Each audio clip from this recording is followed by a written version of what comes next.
तो दोस्तों चलिए लेकर के आ गए हैं आपके लिए फिजिक्स का सेट PYQs। जी हाँ दोस्तों, यानी कि प्रीवियस ईयर्स के क्वेश्चन। तो आज जो आपको प्रीवियस ईयर्स के क्वेश्चन देखने के लिए मिलेगा दोस्त, मैग्नेटिज्म से यानी कि चुंबकत्व से, आरआरबी के द्वारा दोस्त चुंबकत्व से यानी मैग्नेटिज्म से जितने भी क्वेश्चन पूछे हैं दोस्त इस सेट में हमने डाल दिए हैं। ठीक है, तो इसलिए शुरू से अंत तक के देखिएगा, बीच में स्किप करके मत जाइएगा, क्योंकि देखिए बहुत सारे क्वेश्चन ऐसे होते हैं कि आप लोगों के एग्जाम में रिपीट भी होते हैं।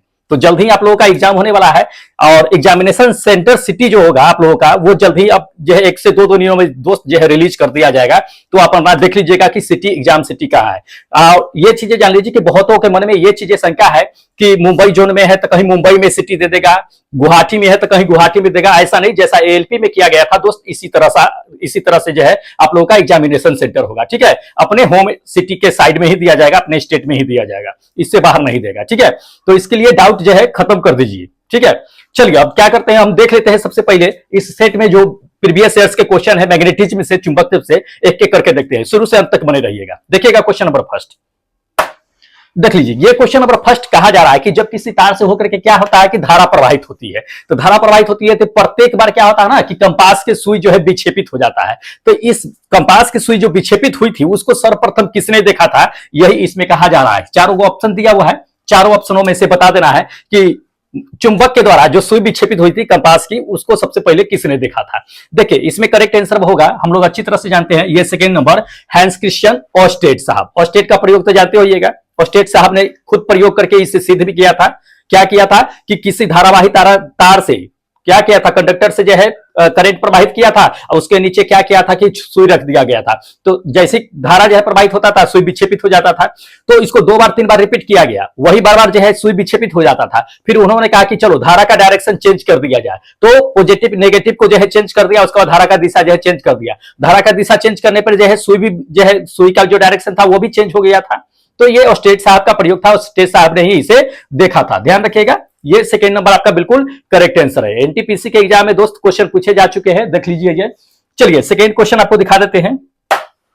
देखिए सेकेंड नंबर ये क्वेश्चन कहता है कि मुक्त रूप से निलंबित कहता है कि चुंबक जो है किस दिशा की ओर जाकर के संकेत करता है। ये देखिए कोई भी चुंबक ले लीजिए और उसको धागा में बांध करके लटका दीजिए, वो किस डायरेक्शन में जाके रुकेगा। हम लोग अच्छी तरह से जानते हैं कि दोस्त उत्तर से दक्षिण दिशा की ओर इंडिकेट करता है, यही ना करता है, उत्तर से दक्षिण दिशा की ओर। तो ये सेकेंड नंबर आपका आंसर करेक्ट होगा। देखिए ये भी क्वेश्चन जो है एनटीपीसी या ग्रुप डी के एग्जाम में पूछा जा चुका है।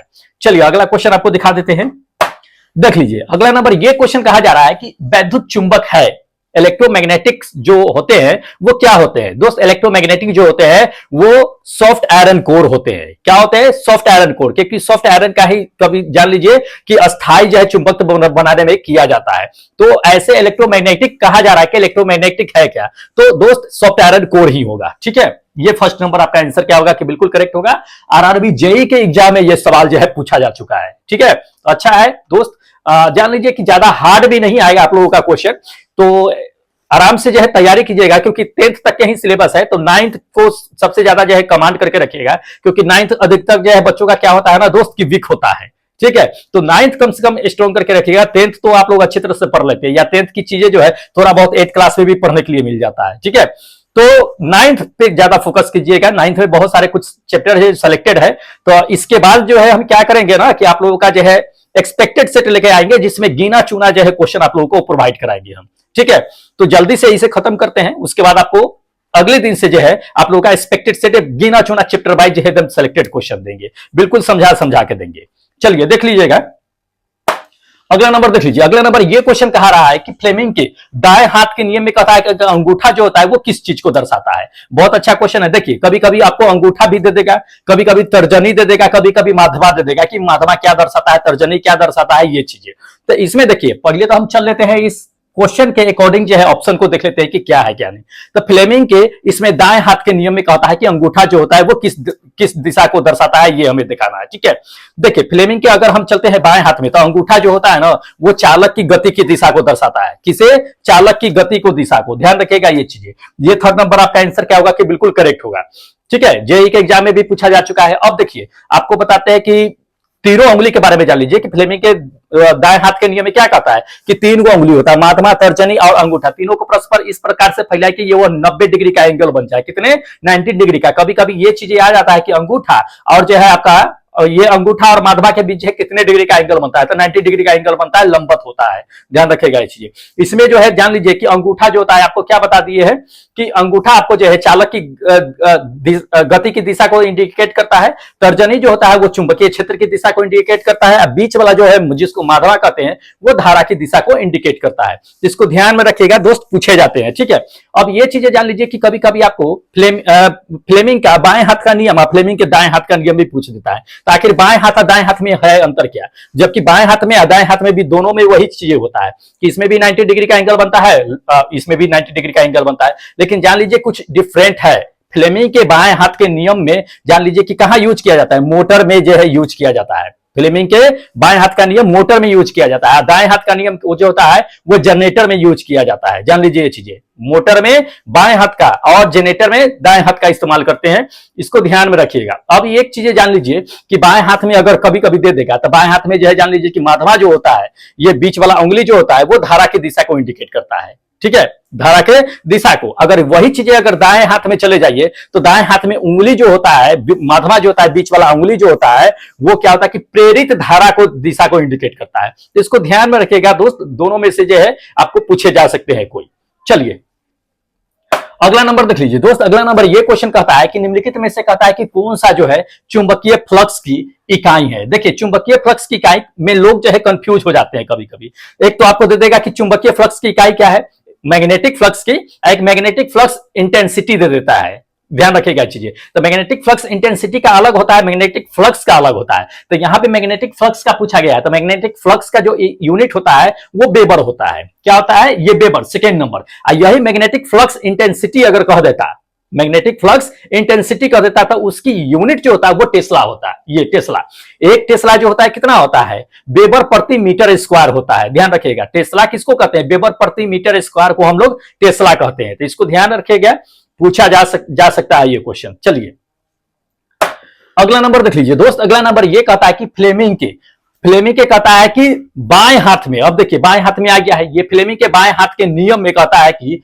अंगूठा और कहता है कि माधवा के उंगली के बीच जो है कहता है कि कितने डिग्री का एंगल बनता है। तो हम अभी थोड़ा देर पहले बता दिया है कि बाएं हाथ में अंगूठा माधवा के बीच अगर एंगल कहेगा तो वो लंबवत होता है, जो कितने डिग्री का एंगल बनता है दोस्त, 90 डिग्री का एंगल बनता है। ठीक है, कितना, 90 डिग्री का एंगल बनता है। इसको ध्यान में रखिएगा, ये फर्स्ट नंबर आंसर क्या होगा कि आपका करेक्ट होगा कि 90 डिग्री। ठीक है, ध्यान रखना है। चलिए अगला क्वेश्चन आपको दिखा देते हैं, देख लीजिए। अगला नंबर ये क्वेश्चन कहता है कि विद्युत चुंबकीय प्रेरण कहता है कि किस घटना के जो है कारण, किसके कारण होता है। देखिए विद्युत चुंबकीय प्रेरण जो है किसके कारण होता है, ये हमें जानना है, इंपोर्टेंट है, ग्रुप डी के एग्जाम में पूछा जा चुका है क्वेश्चन।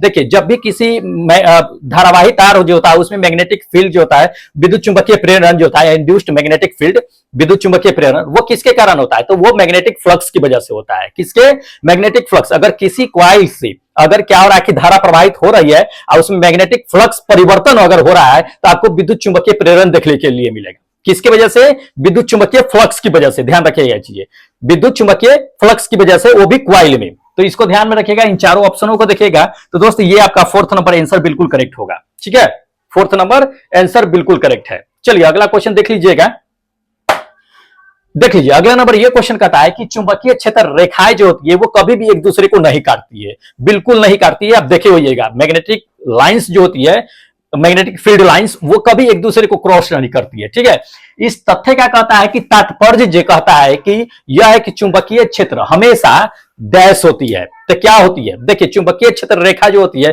प्रत्येक पॉइंट पे उसका क्या होता है कि एक अद्वितीय मान होता है, एक यूनिक वैल्यू होता है, जिसकी वजह से क्या होता है ना कि मैग्नेटिक लाइंस जो होती है एक दूसरे को कभी क्रॉस नहीं करती है। पहला कारण तो ये जान लीजिए, अकॉर्डिंग टू क्वेश्चन आपका जो ऑप्शन होगा ये सेकेंड नंबर ऑप्शन करेक्ट होगा। ठीक है, कि क्षेत्र की किसी भी बिंदु पर क्या होता है कि एक अद्वितीय मान होता है, जिस वजह से क्या होता है ना कि प्रत्येक लाइन एक दूसरे को क्रॉस नहीं करती है, पैरेलल रहती है। दूसरी नंबर पर समांतर होती है लाइंस, जिस वजह से क्या होता है कि एक दूसरे को कभी काटती नहीं है, प्रतिच्छेद नहीं करती है।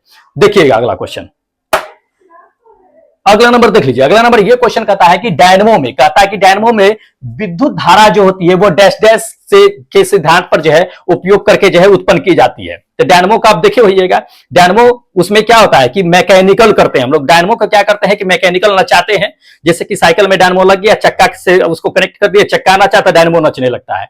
तो वो क्या करते हैं कि मैकेनिकल यानी कि यांत्रिक तरीके से उसको हम क्या करते हैं कि नचाते हैं। नचाने से क्या होता है कि डायनमो के अंदर मैग्नेटिक फील्ड उत्पन्न होती है। मैग्नेटिक फील्ड उत्पन्न होने से क्या होता है कि उसमें धारा उत्पन्न होती है। तो धारा किसकी वजह से उत्पन्न हुआ? चुंबकीय फील्ड, चुंबकीय मतलब विद्युत चुंबकीय प्रेरण की वजह से अंदर मैग्नेटिक फील्ड इंड्यूस्ड जो होती रहती है, ठीक है, उसी की वजह से। तो इसको ध्यान में रखिएगा, ये फर्स्ट नंबर आपका आंसर करेक्ट होगा कि विद्युत डायनमो जो होता है उसमें विद्युत धारा जो होती है उत्पन्न किसकी वजह से होती है? ये विद्युत चुंबकीय प्रेरण की वजह से होती है, ठीक है। अब विद्युत चुंबकीय प्रेरण आपको बता दिए है कि किससे उत्पन्न की जाती है, तो मैकेनिकल चीज से, ठीक है। चलिए अगला देखिएगा क्वेश्चन। अगला नंबर देख लीजिए। अगला नंबर ये क्वेश्चन कहता है कि निम्नलिखित में से कहता है कि कौन सा उपकरण चुंबकीय क्षेत्र के कहता है कि चुंबकीय क्षेत्र में स्थित धारावाही चालक पर लगने वाले कहता है कि बल का अवधारण पर जो है आधारित नहीं है, अवधारणा पर आधारित नहीं है। मतलब कहने का मतलब है कि इसमें से ये चार वो ऑप्शन आपको दे दिया है, उन चारों में से आपको ये बताना है कि कौन जो है मैग्नेटिक फील्ड के वजह से उसमें जो है चुंबकीय बल जो है पर आधारित नहीं है, ये चीजें। तो पहला देख लीजिए, पहला तो आपको ये चीजें दे रहा है कि लाउड स्पीकर, दूसरा वोल्ट मीटर, तीसरा नंबर आपको दे दिया है आमीटर और चौथा दे दिया है फ्यूज, ठीक है। इन चारों में से बताना है। देखिए अगर इन चारों के अकॉर्डिंग अगर चला जाए तो सबसे पहले हम पकड़ लेते हैं किसे? लाउड स्पीकर को पकड़ लेते हैं। तो लाउड स्पीकर में देखिएगा तो उसमें मैग्नेट होता है, वो चुंबकीय क्षेत्र पे काम करता है, उसमें भी मैग्नेटिक फोर्स अप्लाई होता है, ठीक है। इसको ध्यान में रखिएगा, मैग्नेटिक फील्ड लाउड स्पीकर में उत्पन्न होते रहता है, तो ये तो होता ही है। दूसरा नंबर देखिए, दूसरा नंबर कहता है विद्युत फ्यूज। फ्यूज देखे होइएगा, इलेक्ट्रिक फ्यूज देखे होइएगा, उसमें नहीं उत्पन्न होता है, नहीं ना होता है। तो ये आपका क्या होगा कि ये बिल्कुल सेकंड नंबर आंसर क्या होगा कि बिल्कुल करेक्ट होगा। ये चुंबकीय क्षेत्र के बल पे जो है आधारित नहीं होती है, ठीक है। चलिए अगला देखिएगा। अगला नंबर देख लीजिए। अगला नंबर ये क्वेश्चन कहा जा रहा है दोस्त,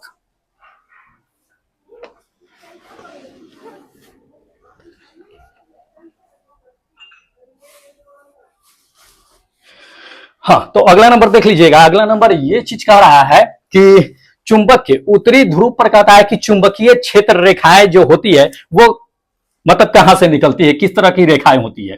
देखिए आपको हम बताते हैं कि चुंबक के उत्तरी ध्रुव पर जो चुंबकीय क्षेत्र रेखाएं होती है वो क्या होती है कि वहीं से निकलने वाली, ध्रुव से निकलने वाली रेखाएं होती है, ठीक है। उत्तरी ध्रुव से निकलने वाली रेखाएं होती है। उत्तरी ध्रुव से निकलती है, कहां पे चली जाती है, वो दक्षिण ध्रुव में जो है जाकर के समाहित हो जाती है, ठीक है। तो ये सेकेंड नंबर आपका आंसर क्या होगा कि बिल्कुल करेक्ट होगा कि उत्तरी ध्रुव से निकलने वाली रेखाएं होती है, उत्तरी ध्रुव की जो चुंबकीय क्षेत्र रेखा जो होती है सो। चलिए अगला नंबर देख लीजिए। अगला नंबर ये क्वेश्चन कहा जा रहा है कि डैश को परिवर्तित करने वाली जो है विद्युत चुंबकीय ध्रुव की कहता है कि उत्क्रमित की जा सकती है। उत्क्रमित करने का मतलब उसको चेंज किया जा सकता है। तो किसके वजह से? चुंबक का जानते हुएगा कि नॉर्थ पोल और साउथ पोल दो होता है, या किसी भी तार से धारा प्रवाहित कीजिएगा तो उसमें जो है क्या होगा कि पोल हो जाता है, दो जो है ध्रुव बन जाता है, एक तो उत्तरी ध्रुव बनता है, एक तो दक्षिणी ध्रुव, या कोई भी ध्रुव बन जाता है। तो उन दोनों ध्रुव को एक दूसरे से कैसे बदला जा सकता है? तो इसको बदलने का जो है एक ही कारण है या एक ही उपाय है कि उसका धारा का डायरेक्शन चेंज कर दीजिए, धारा का डायरेक्शन चेंज कर दीजिए। तो अगर इधर से धारा प्रवाहित कर रहे हैं तो इधर से कर दीजिए, तो उत्तरी वाला दक्षिणी हो जाएगा, दक्षिणी वाला उत्तरी हो जाएगा, ठीक है। तो धारा की दिशा चेंज करने से उसकी ध्रुव की जो है क्या होगा कि पोल जो है वो चेंज हो जाएगा, ठीक है। जिसको ध्यान में रखिएगा, ये थर्ड नंबर आपका आंसर करेक्ट होगा कि धारा की दिशा को हम चेंज कर देंगे तो आराम से हो जाएगा। चलिए अगला क्वेश्चन दिखा देते हैं, देख लीजिए दोस्त। अगला नंबर ये क्वेश्चन कहा जा रहा है कि शरीर के अंदर क्या है अपना, कि शरीर के अंदर कह रहा है, शरीर के अंदर क्या होता है ना कि दुर्लभ, यानी कि आपका दुर्लभ मैग्नेटिक फील्ड चुंबकीय क्षेत्र क्या किया जाता है कि उपयोग करके शरीर के विभिन्न अंगों का क्या होता है कि छवि जो है प्राप्त किया जाता है। उस प्रक्रिया को क्या कहते हैं, यही हमें जानना है। देखिए इलेक्ट्रोमैग्नेटिक फील्ड का यूज करके, या आप कहिए एक चीज है कि दुर्बल जो चुंबकीय क्षेत्र है, दुर्बल चुंबकीय क्षेत्र का यूज करके अपने पूरे शरीर का जो है इमेज अगर प्राप्त किया जाता है तो उसको प्राप्त करने की विधि को क्या कहते हैं। देखिए अगर आपको पता होगा MRI स्कैन, शायद आप जानते होइएगा, ये मेडिकल फील्ड में यूज किया जाता है MRI स्कैन, ठीक है। तो MRI स्कैन में क्या होता है ना कि दुर्बल चुंबकीय क्षेत्र का ही यूज करके क्या होता है कि जितने भी ऑर्गन्स होते हैं उसका इमेज लिया जाता है।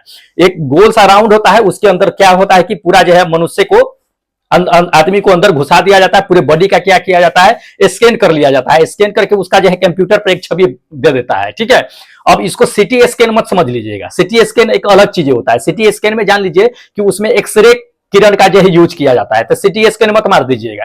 एमआरआई स्कैन होता है जिसमें दुर्बल जो है चुंबकीय क्षेत्र का यूज करके शरीर के पूरे ऑर्गन्स का इमेज प्राप्त किया जाता है। ठीक है, तो ये आपका सेकेंड नंबर आंसर क्या होगा कि बिल्कुल करेक्ट होगा, एमआरआई स्कैन। ठीक है, इंपॉर्टेंट है। एमआरआई स्कैन में एमआरआई का पूरा फुल फॉर्म क्या होता है, शायद आपको पता होगा कि मैग्नेटिक क्या होता है, रेजोनेंस इमेजिंग होता है, मैग्नेटिक रेजोनेंस इमेजिंग, एमआरआई इसका पूरा फुल फॉर्म है। ठीक है, चलिए अगला दिखा देते हैं क्वेश्चन। देख लीजिए अगला नंबर ये क्वेश्चन कहता है कि किसी चालक के चुंबकीय क्षेत्र के समानांतर दिशा में गति करने पर जो होता है कि उसमें उत्पन्न जो है प्रेरित ईएमएफ जो होती है धारा, वो क्या होती है। ठीक है, ये चीजें है। तो समांतर दिशा में अगर जो है जान लीजिए कि कोई चुंबकीय मतलब कोई चालक है चुंबकीय क्षेत्र में अगर समानांतर है, पैरेलल है, तो उसमें इंड्यूस्ड जो ईएमएफ होगा, इलेक्ट्रोमोटिव फोर्स इसको बोलते हैं ईएमएफ को, तो वो ईएमएफ जो होगा वो जीरो होगा। क्या होगा, जीरो, अगर पैरेलल है तो। ठीक है, समानांतर रहेगा तो उत्पन्न ईएमएफ जीरो होता है, इसको ध्यान में रखिएगा। ये फोर्थ नंबर आपका आंसर करेक्ट होगा कि जीरो होगा। ठीक है, चलिए अगला नंबर देख लीजिए दोस्त। अगला नंबर ये क्वेश्चन कहता है कि विद्युत चुंबकीय प्रेरण की घटना के दौरान, विद्युत चुंबकीय प्रेरण के घटना के दौरान कहता है कि कुंडली में ईएमएफ डैश के अनुक्रमानुपाती होती है। ठीक है, डैश के अनुक्रमानुपाती होती है, ये हमें बताना है। तो विद्युत चुंबकीय प्रेरण की घटना के दौरान क्या होता है दोस्त, कुंडली में जो ईएमएफ उत्पन्न होती है वो किसके अनुक्रमानुपाती होती है, किसके मतलब की समानुपाती होती है, ये हमें जानना है। तो देखिए उसमें जो फ्लक्स उत्पन्न होता है, तो फ्लक्स जो परिवर्तन होता है कॉइल में जो फ्लक्स होता है, जो परिवर्तन होता है उसके समानुपाती होती है, ध्यान में रखिएगा। तो ये आपका क्या होगा कि ये फोर्थ नंबर आंसर क्या होगा कि बिल्कुल करेक्ट होगा, कॉइल में जो उत्पन्न फ्लक्स होती है उसके समानुपाती होती है। चलिए अगला देख लीजिए दोस्त। अगला नंबर ये क्वेश्चन कहता है कि किसी धारावाही चालक के द्वारा उत्पन्न चुंबकीय क्षेत्र कहता है कि डैश होते हैं। देखिए किसी धारावाही चालक के द्वारा अगर चुंबकीय क्षेत्र उत्पन्न होता है तो वो चुंबकीय क्षेत्र उत्पन्न क्या होता है, हम लोग अच्छी तरह से जानते हैं, नहीं जानते हैं तो जान लीजिए कि कोसेंट्रिक होता है, मतलब कि सकेंद्रीय वृत्त होता है। ठीक है, ये आपका फोर्थ नंबर आंसर करेक्ट होगा। सकेंद्रीय वृत्त कहने का मतलब क्या है, जैसे कि मान लीजिए कि ये तार है। ठीक है, एक तार है, तार का आप ये राउंड वाला सर्कल देखते होइएगा, तो इसके सेंटर से क्या होता है ना कि इसके चारों ओर क्या होता है कि मैग्नेटिक फील्ड उत्पन्न होता है, इसके चारों ओर सर्किल के अनुसार क्या होता है कि मैग्नेटिक फील्ड उत्पन्न होता है, उसका एक ही सेंटर होता है। जब एक ही सेंटर पे चारों ओर जो है मैग्नेटिक फील्ड उत्पन्न होता है तो उसको सकेंद्रीय वृत्त कहते हैं। इस तरह से राउंड राउंड क्या होता है कि आपका चुंबकीय फील्ड उत्पन्न होता है, तो एक राउंड मारेगा तो सर्किल बन जाएगा, दूसरा राउंड भी मारेगा तो सर्किल बन जाएगा, लेकिन उसका सेंटर क्या होगा, एक ही होगा, तो इसलिए उसको क्या कहते हैं कि सकेंद्रीय वृत्त कहते हैं। ठीक है, इसको ध्यान में रखना है, सकेंद्रीय वृत्त होता है। अब अगला नंबर देख लीजिए। अगला नंबर यह कहता है कि छड़ चुंबक के भीतर, किसके भीतर, छड़ चुंबक के भीतर कहता है चुंबकीय क्षेत्र रेखाएं जो होती है उसकी दिशा क्या होती है। देखिए अगर नॉर्मली अगर ये कहा जाता कि कोई चुंबक में उसका चुंबकीय क्षेत्र की दिशा क्या होती है, तो किसी भी नॉर्मल चुंबक में चुंबकीय क्षेत्र की दिशा क्या होती है, कहां से निकल के कहां चली जाती है, तो उत्तरी ध्रुव से निकल के दक्षिणी ध्रुव में चली जाती है नॉर्मल चुंबक में। चुंबक के अगर भीतर कहा जा रहा है, जैसे कि मान लीजिए कि कोई छड़ चुंबक है, छड़ चुंबक के अगर भीतर कहा जा रहा है तो भीतर में क्या होता है, बाहर में ना आपका क्या होता है कि उत्तरी ध्रुव से निकल के दक्षिणी ध्रुव में समा जाती है।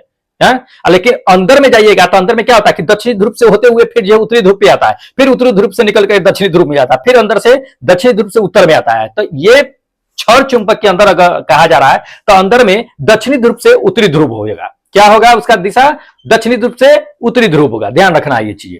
तो ये आपका थर्ड नंबर आंसर क्या होगा कि बिल्कुल करेक्ट होगा। ठीक है, चलिए अगला क्वेश्चन आपको दिखा देते हैं, देख लीजिए। अगला नंबर ये क्वेश्चन कहता है कि किसी धारावाही जो है चालक द्वारा उत्पन्न चुंबकीय क्षेत्र डैश में वृद्धि के साथ जो है घटता है। तो देखिए चुंबकीय फील्ड है, मैग्नेटिक फील्ड है, चुंबकीय क्षेत्र है, तो वह किसके साथ जो है क्या घटता है ये हमें बताना है, किसके वृद्धि के साथ घटता है, क्या चीज को इसमें से हम बढ़ा देंगे जो चुंबकीय क्षेत्र का मान जो है घटना शुरू हो जाएगा। क्या वोल्टेज बढ़ा देने से चुंबकीय क्षेत्र का मान घटेगा, बिल्कुल नहीं। दूरी बढ़ा देने से, तो बिल्कुल जैसे जैसे दूरी बढ़ेगा वैसे वैसे उसका चुंबकीय क्षेत्र बढ़ेगा। चुंबकीय क्षेत्र समझते होइएगा कि एक चुंबक रहता है, जहां तक के किसी वस्तु को क्या करता है कि आकर्षित कर सकता है, उसका वहां तक का फील्ड जो होता है वो चुंबकीय क्षेत्र होता है। तो जैसे जैसे दूरी बढ़ते जाता है वैसे वैसे इसके चुंबक का आकर्षण का जो क्षमता होता है है, जो बल होता है वो क्या होता है कि घटते चला जाता है। तो दूरी बढ़ने से, मान लीजिए कि चुंबक के नजदीक रखिएगा तो तुरंत सट जाएगा, थोड़ा सा दूर ले जाइए तो थोड़ा लेट लगेगा, थोड़ा और ले जाइए, थोड़ा और ले जाइए, काफी दूर ले जाइए, क्या सटेगा, क्योंकि उसका चुंबकीय क्षेत्र वहां तक नहीं पहुंचता है। ठीक है, तो दूरी के साथ क्या होता है कि किसी भी चुंबक का चुंबकीय क्षेत्र जो होता है वो घटता चला जाता है, इसको याद रखिएगा। ठीक है, तो ये आपका क्या होगा कि ये सेकेंड नंबर आंसर क्या होगा कि बिल्कुल करेक्ट होगा, दूरी के साथ क्या होता है कि घटता चला जाता है। चलिए अगला क्वेश्चन देखिएगा, देख लीजिए अगला नंबर ये कहता है कि चुंबकीय क्षेत्र रेखा है, इसमें ना चुंबकीय बल रेखा दे दिया है कि चुंबकीय बल रेखा कहता है कि किसी बिंदु पर आरोपित आरोपित कहता है कि डैश से चुंबकीय क्षेत्र की जो है दिशा ज्ञात की जा सकती है। देखिए कोई भी अगर चुंबक है और उसके चारों ओर जो चुंबकीय क्षेत्र रेखाएं होती है, तो उस चुंबकीय क्षेत्र रेखा की जो दिशा होती है वो किससे ज्ञात की जाती है दोस्त? टेंजेंशियल लाइन से। किससे? टेंजेंशियल लाइन से, इसको ध्यान रखिएगा। टेंजेंशियल लाइन से ही किसी भी चुंबक का चुंबकीय क्षेत्र की जो दिशा होती है, रेखा की जो दिशा होती है, उसको ज्ञात की जा सकती है, टेंजेंशियल लाइन, ध्यान रखिएगा। ये थर्ड नंबर आपका आंसर क्या होगा कि बिल्कुल करेक्ट होगा, टेंजेंशियल लाइन, जिसको स्पर्श ज्या के नाम से भी हम लोग जानते हैं। ठीक है, चलिए अगला क्वेश्चन आपको दिखा देते हैं।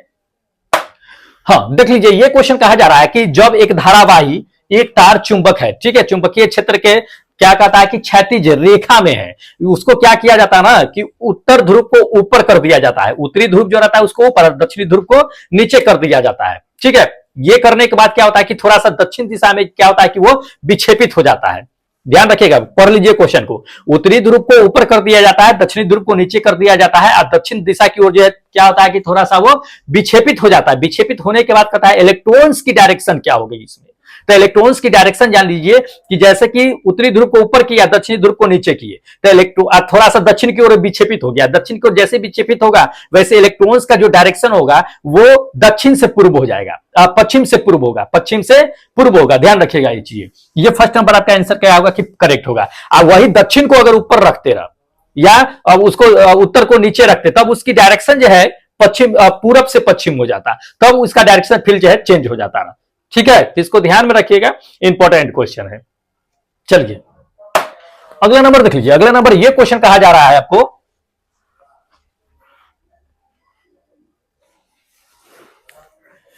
हाँ तो अगला नंबर देख लीजिए, अगला नंबर ये क्वेश्चन कह रहा है कि एक प्रबल जो है क्या है कि चुंबक है, मतलब एक स्ट्रॉन्ग चुंबक है। ठीक है, काफी स्ट्रॉन्ग है। कहता है कि उसकी स्थिति जो है, कहता है कि उसको क्या करता है ना कि एक स्थिर जो है कुंडली, क्वाइल जो होता है उसके पास ले जाते हैं। तो एक प्रबल चुंबक का जो दिशा होगा, क्वाइल के बीच क्या होता है कि कोण कितने डिग्री पर बनेगा, जो उसमें कुंडली में जो प्रेरित धारा होती है उसका मान अधिकतम होगा। ठीक है, दो तरीका से क्वेश्चन पूछा जाता है इसमें, आपको इसके आगे भी क्वेश्चन आएगा, बता देंगे। ठीक है, तो एक प्रबल चुंबक को क्वाइल के पास ले जाता है, तो कितना डिग्री का एंगल बनाएगा कि क्वाइल से जो धारा निकलती है, प्रेरित धारा जो निकलती है उसका मान अधिकतम होगा, कितने डिग्री पे, किसके किसके बीच? देख लीजिए, प्रबल चुंबक और क्वाइल के बीच हमको एंगल बताना है कि कितने एंगल पे रखेंगे जो क्वाइल से सबसे अधिक मात्रा में क्या होगा कि धारा इंड्यूस्ड होते रहेगा। तो 90 डिग्री पे, कितना? 90 डिग्री पे, ध्यान रखिएगा। ये थर्ड नंबर आंसर क्या होगा कि बिल्कुल करेक्ट होगा कि 90 डिग्री पे, दोनों के बीच कितना होना चाहिए? 90 डिग्री एंगल होना चाहिए। ठीक है, चलिए अगला नंबर देखिए, अगला नंबर यह कहता है कि किसी चुंबक का वह भाग, किसी चुंबक का वह भाग जहां चुंबकीय क्षेत्र रेखाएं जो है निकलती है, क्या कहलाती है? तो कहां से निकलती है चुंबकीय क्षेत्र रेखाएं, और उस भाग को हम लोग क्या कहेंगे, ये हमें जानना है। ठीक है, तो चुंबकीय क्षेत्र रेखाएं कहां से निकलती है? उत्तरी ध्रुव से निकलती है। कहां जाकर समाहित हो जाती है? दक्षिणी ध्रुव में समाहित हो जाती है। तो ये पूछा जाता है, तो उत्तरी ध्रुव मार दीजिए, क्योंकि उत्तरी ध्रुव के बारे में मतलब कहता है कि कहां से निकलती है, तो उत्तरी ध्रुव से निकलती है। ये आपका फोर्थ नंबर आंसर क्या होगा कि बिल्कुल करेक्ट होगा, उत्तरी ध्रुव। ठीक है, नॉर्थ पोल। चलिए ये देखिए, अगला नंबर ये क्वेश्चन कहता है कि कुंडली की गति, कुंडली की गति की दिशा कहता है चुंबकीय क्षेत्र के जो है कहता है कि समकोण होने पर प्रेरित धारा का मान क्या होगा। देखिए इसमें दे दिया एक क्वाइल है और इसमें दे दिया है आपको चुंबकीय क्षेत्र, उसके बीच जो है एंगल दे दिया है, तो धारा का मान उससे जो निकलेगा क्वाइल से वो क्या होगा? अधिकतम होगा। यही ना चीजें इससे पहले बताए थे, तो अधिकतम होगा। ठीक है, ये आपका थर्ड नंबर आंसर करेक्ट होगा। ठीक है, यही क्वेश्चन आपको दिया गया था ना कि चुंबकीय क्षेत्र को जो है क्या करते हैं कि एक क्वाइल को चुंबकीय क्षेत्र रहता है उसको क्वाइल के पास ले जाते हैं, तो उसमें जो धारा का मान जो होगा वो महत्तम कितने एंगल पे होगा, तो 90 डिग्री पे, मतलब कि समकोण पे। तो यही क्वेश्चन जो है घुमा करके पूछा भी जाता है, इसको ध्यान में रखना है। चलिए अगला क्वेश्चन दिखा देते हैं आपको, देखिएगा देख लीजिए, अगला नंबर ये क्वेश्चन कहता है कि यदि एक तांबे का क्या है आपका कि तार है, एक समान क्या करता है कि चुंबकीय क्षेत्र से गुजारा जाता है, तो उसमें प्रेरित धारा इसमें से कि आपको क्या करना, प्रेरित धारा जो है किसका उपयोग करके ज्ञात की जा सकती है। बहुत अच्छा है, एक तांबे के तार को एक समान चुंबकीय फील्ड से गुजारा जाएगा तो उसमें प्रेरित धारा की दिशा जो है इसमें से किसका उपयोग करके ज्ञात करेंगे, ये हमें बता रहा है। ठीक है, तो हम लोग पढ़े हैं कि फ्लेमिंग के दाएं हाथ का नियम का उपयोग करके हम धारा को ज्ञात कर सकते हैं। ठीक है, फ्लेमिंग के दाएं हाथ का नियम, ध्यान रखिएगा। ये 4th नंबर आंसर क्या होगा कि बिल्कुल करेक्ट होगा, फ्लेमिंग के दाएं हाथ के नियम के अकॉर्डिंग। चलिए अगला देखिएगा क्वेश्चन। देखिए अगला नंबर ये कहता है कि एन फेरो वाली मतलब कि एन टर्न्स है, तो एन फेरो वाली कहता है कि एक जो है परिवर्ती धारावाही वृत्ताकार कहता है कि कुंडली का कारण उत्पन्न चुंबकीय क्षेत्र का परिणामी डैश होगा। ठीक है, देखिए अब पढ़े होइएगा सेलेनोइड परिनालिका पढ़े हो गया, उसमें क्या होता है कि तांबा का तार का लपेटा जाता है, तो जितना बार लपेटिएगा उसमें चुंबकीय क्षेत्र का मान उतना ज्यादा बढ़ता है, कम लपेटिएगा तो चुंबकीय क्षेत्र कम उत्पन्न होगा। तो एन फेरा अगर लगा रहा है, एक बार लगाएगा तो चुंबकीय 1 गुना होगा, 2 बार लगाएगा तो 2 गुना होगा, 3 बार लपटेंगे तो 3 गुना होगा। एन फेरो की संख्या होगा तो एन टाइम्स जो है क्या होगा कि उसका चुंबकीय क्षेत्र का मान जो होगा क्या होगा कि बढ़ेगा, तो इसमें एन टाइम्स जो है आंसर करेक्ट हो जाएगा, ये सेकेंड नंबर। ठीक है, ध्यान रखना है ये चीजें, पढ़े होइएगा परिनालिका सेलेनोइड, उसी में ये कहा गया है। चलिए अगला नंबर देख लीजिए, अगला नंबर ये कहता है कि किसी परिनालिका के भीतर कहता है कि चुंबकीय क्षेत्र रेखाएं जो होती है वो किस रूप में होती है, तो किसी भी परिनालिका के अंदर जो होती है वो चुंबकीय क्षेत्र जो रेखाएं होती है वो पैरेलल होती है, समांतर रेखा में होती है, क्योंकि एक दूसरे को कभी भी वो क्या करती है कि कटती नहीं है, यहां से निकलेगा ऐसे पैरेलल निकलता है, ऐसे बनता चला जाता है। ठीक है, तो वो समांतर उसके अंदर क्या होती है, परिनालिका के भीतर समांतर चलती है, अब बाद में जाके वो कर्व बनना शुरू हो जाती है, तो इसको ध्यान में रखिएगा। ये आपका क्या होगा कि सेकेंड नंबर आंसर करेक्ट होगा कि पैरेलल होगा। ठीक है, चलिए अगला क्वेश्चन दिखाते हैं, देखिएगा। हाँ देख लीजिए अगला नंबर, ये क्वेश्चन दोस्त कहा जा रहा है आपको कि एक आयताकार क्या है कि एक कुंडली है, एक समान क्या है कि चुंबकीय क्षेत्र में घूम रही है, एक समान चुंबकीय क्षेत्र में घूम रही है, चुंबकीय क्षेत्र की दिशा कुंडली के कहता है कि तक जो है लंबत है, तो यदि क्या है कि कुंडली में कॉइल जो होती है वो घूमती रहती है, उसकी गति अगर कम हो जाती है तो इसमें आपको क्या इफेक्ट पड़ेगा। ठीक है, समझिए इस चीज को, एक आयताकार आपका कॉइल है, मैग्नेटिक फील्ड में वो घूम रही है और उसकी अगर स्पीड अगर कम हो जाएगी तो इसमें आखिर क्या इफेक्ट पड़ेगा, क्या मतलब हो सकता है जिसकी वजह से उसकी स्पीड कम हो जाएगी, तो ये प्रेरित विभवांतर उसका क्या होगा कि कम हो जाएगा, घटेगा। क्या होगा, प्रेरित विभवांतर, ये आपका 3rd नंबर आंसर करेक्ट होगा। अगर प्रेरित विभवांतर मान अधिक होगा तो कॉइल जो होगा वो आयताकार कॉइल जो होगा वो तेजी से घूमेगा, कम घूम रहा है मतलब कम विभवांतर है, ज्यादा घूमेगा तो ज्यादा विभवांतर होगा, तो इसको ध्यान में रखिएगा, इंपॉर्टेंट है। ठीक है, चलिए अगला क्वेश्चन दिखा देते हैं आपको। देखिए अगला नंबर ये क्वेश्चन कहता है कि डैश में वृद्धि के साथ कहता है कि धारावाही चालक के चुंबकीय क्षेत्र के परिमाण में क्या होता है कि वृद्धि होता है। ठीक है, तो चुंबकीय क्षेत्र में वृद्धि होगा, कब होगा, किसके वृद्धि के साथ, तो दूरी जैसे जैसे वृद्धि होगा वैसे वैसे क्या होगा ना कि उसकी जो है चुंबकीय क्षेत्र के परिमाण में क्या होता है कि वृद्धि होती चली जाती है दूरी के साथ, मतलब कि मैग्नेटिक फील्ड जो होगा वो घटेगा। ठीक है, उसका परिमाण जो है वृद्धि होता चला जाएगा, इसको ध्यान में रखिएगा। ये 4th नंबर आंसर क्या होगा कि बिल्कुल करेक्ट होगा, डिस्टेंस के साथ साथ। ठीक है, चलिए अगला क्वेश्चन देखिएगा, देख लीजिए अगला नंबर ये क्वेश्चन कहता है कि किसी चुंबक के चारों ओर कहता है कि वह क्षेत्र जिसमें क्या होता है कि किसी चुंबक बल द्वारा जो है लगाया जाता है क्या कहलाता है। देखिए किसी चुंबक के चारों ओर का वह क्षेत्र कहता है जिससे चुंबक द्वारा जो है लगाया गया बल होता है वो क्या कहलाता है। तो दोस्त हम लोग अच्छी तरह से जानते हैं एक चुंबक होता है और चुंबक जहां तक के किसी वस्तु को अपनी ओर आकर्षित कर सकता है वह क्षेत्र जो है चुंबकीय क्षेत्र कहलाता है। क्या कहलाता है, चुंबकीय क्षेत्र कहलाता है, ध्यान रखिएगा। ये अपना सेकेंड नंबर आंसर क्या होगा कि बिल्कुल करेक्ट होगा, चुंबकीय क्षेत्र। ठीक है, किसी भी चुंबक है किसी भी वस्तु को वहां तक के आकर्षित कर सकता है जहां तक के इसका जो है चुंबकीय क्षेत्र होगा, चुंबकीय क्षेत्र को पार करेगा हम चुंबक उस वस्तु को आकर्षित नहीं करेगी। ठीक है, इसको ध्यान में रखिएगा, इंपॉर्टेंट है। चलिए अगला क्वेश्चन दिखा देते हैं, देख लीजिए अगला नंबर ये कहता है कि निम्नलिखित में से किस पदार्थ का उपयोग जो है विद्युत चुंबक बनाने में किया जाता है या सबसे अधिक उपयोग होता है। तो विद्युत चुंबक बनाने में जो उपयोग किया जाता है किसका, सॉफ्ट आयरन का, मतलब मृदु लोहा का। ठीक है, तो ये आपका 4th नंबर आंसर क्या होगा कि बिल्कुल करेक्ट होगा, सॉफ्ट आयरन का यानी कि मृदु लोहा का। चलिए अगला क्वेश्चन दिखा देते हैं, देख लीजिए अगला नंबर ये क्वेश्चन कहा जा रहा है कि चुंबक कंपास में कहता है कि निम्नलिखित में से क्या होता है। देखिए चुंबकीय कंपास जो होता है, चुंबकीय कंपास में क्या होता है कि एक जो है पॉइंटर होता है जो एल्युमिनियम का होता है, उस पॉइंटर पे एक छोटा सा चुंबक होता है, वही दिशा को क्या करता है कि इंडिकेट करते रहता है। ठीक है, इसको ध्यान में रखिएगा।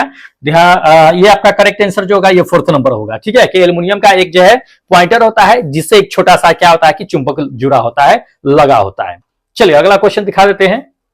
अच्छा चलिए दोस्त, इतना सारे क्वेश्चन जो है आपको बता दिए हैं जो मैग्नेटिज्म यानी कि चुंबकत्व से थे। ठीक है, तो दोस्त काफी इंपॉर्टेंट थे क्वेश्चन, और दोस्त आप लोगों के एग्जाम में आने की संभावना है, तो इसका जो है दोस्त स्क्रीनशॉट ले लीजिएगा, या पीडीएफ जो है टेलीग्राम पे भेज देंगे हम, टेलीग्राम ज्वाइन कर लीजिएगा, वहीं पे आपको जो है पीडीएफ मिल जाएगी। ठीक है, तो चलिए अब हमें इजाजत दीजिए, क्योंकि फिर अगले दिन मिलेंगे एक नए सेट एक नए वीडियो के साथ।